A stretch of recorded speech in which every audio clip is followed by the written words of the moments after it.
Hello, I'm Raj Mruthyunjayappa. I am the President and Managing Director of Anthology International Private Limited. Today I'm going to be talking about the future of education. To understand the future of education and what is transpiring to be the future of education, we have to take a step back and understand there was a disruption, there was a transition phase, and then there is a reimagination phase. So as we talk about the disruption, as you can imagine, about 1.5 billion students worldwide were impacted in this COVID and the pandemic. Now that's not news for anymore. I think everybody has understood what has happened there. But what happened during that time is also the greatest digital divide that happened. And as students who had no access to digital media started to fall behind on the whole education.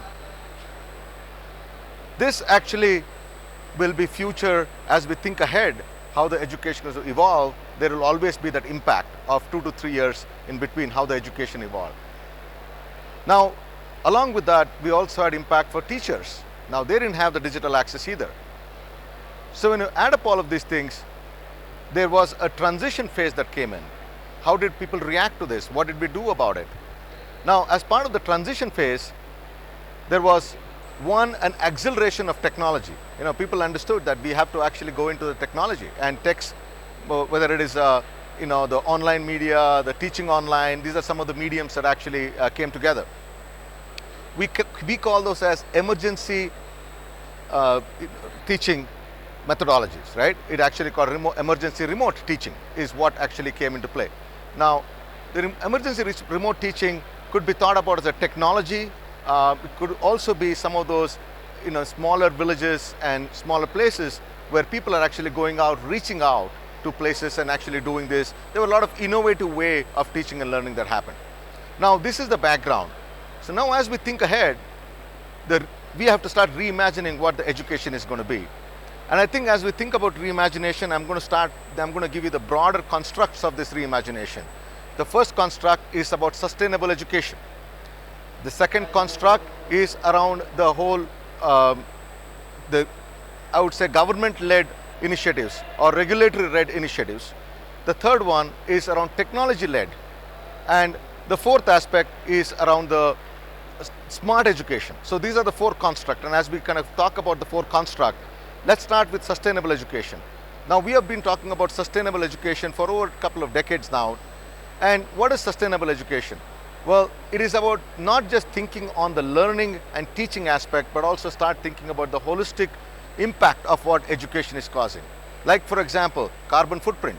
Now, when we think about a carbon footprint, there is enough research now being done to say online education is a better methodology for teaching compared to actually going to classrooms. Now, that we have seen is one of the beneficiaries that came out of all of these last 2.5 years. Now, you also look at other impact like smart cities. Now, you think about the smart cities as they're evolving, what you're actually going to be teaching and what they're learning in the smart cities are all about how you can maximize the infrastructure that is actually going to be put into the smart cities. Now, the third aspect is about well-being. Now, this is becoming a very critical piece for all of education.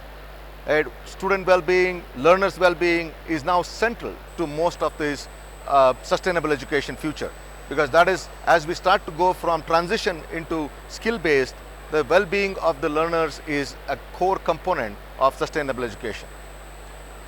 Let's go into the second one, which is around the regulatory-led changes that's happening. This is like a perfect storm.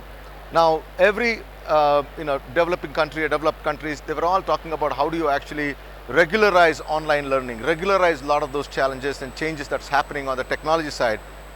Last 3 years have only accelerated this. The regulators are now looking at how do you actually formalize this online degree? How do you formalize an online education? There is also about how do you make sure that you are fitting in clusters of adding up courses to make a degree program. There is a lot of creative thinking around how all of these pieces will come together. Regulators are actually designing this. They are actually setting the trend towards this. Now, that is the second change that is happening. Now the third one that is happening is around the, I would say, technology led. Now technology is actually, as you probably, those of you who've been in the DIDAC events and you've seen that there is a lot of technology at play. At starters, you can talk about AI, artificial intelligence led, augmented reality, virtual reality. Now these are not just words and terms anymore. You actually can walk the floor or you can go online and do a quick research. You'll understand that about 47% of all future content will have this technology adoption into that. So that is going to be a huge shift in terms of how the learners are going to learn through this platform. Now, the other aspect that we're going to also think about is the whole idea of metaverse. Now, it sounds like extremely futuristic, but I got to tell you that there's already institutions which have started to publish metaverse-based programs. There is an institution in London that we're aware of, and even in India, there is a Code-based institution has already started a course in a metaverse. Now, that is not a thing for the future, that is here, today. Today is the future.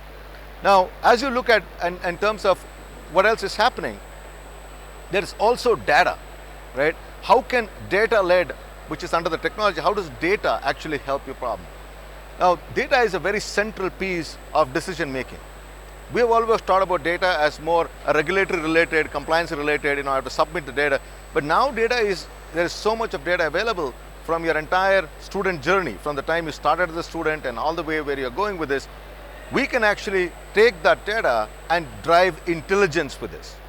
You can talk about intelligent experiences for various stakeholders. Like a student would be actually able to get guidance around what program would be the best for them in order to be successful. What programs could actually get them the best jobs with the highest salary. Faculty could be given the data which talks about here is where you can actually make the most impact by teaching these programs for the students. So everyone in the ecosystem, all stakeholders can actually be able to benefit from this data. So these are technology led, which is the data driven, artificial intelligence, the augmented reality, virtual reality, or the metaverse. This is where the reimagination is going to be happening.